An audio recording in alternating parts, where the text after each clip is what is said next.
Naiwe cause wabva kutoita zvekutoya kuenda vizuri kase tiri both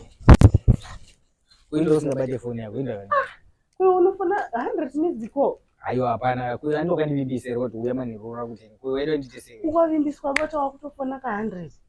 Aiwa nandikuzama zveko usiku wese inda kana andokandivimbisa kuti undaidza manero ere ndombaidorora kuno kuti mbotandara aiwa ihasha mwara uyu sapa ngosingabate foni yako inda kana WhatsApp ngosingapindure ndine vaenzi vakazongondivhakachira saka ndisina kumbodaira foni yako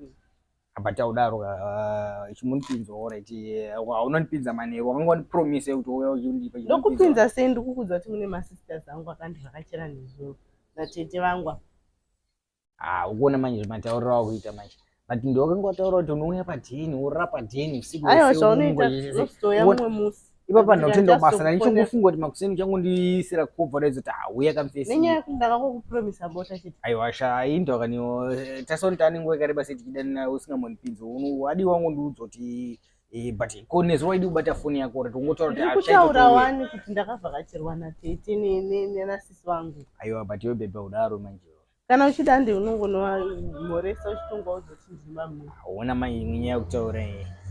ipo ndakusvika ndichinogirita kuti ndimamini apa nezuro ngandivimbisa ko kana iwe une rimwe level rauna rimwe nhengo indati ndinibamini wandoona ndogona kuzongonze iwe ndiwe watiruse nayo uona mani unondintroduce kana wambonipa alright sauti ndofona nguva ndichazokudza musi waunouya kuti ufona mafonero ako kwangu achita 100 minutes ko wakanyanya yo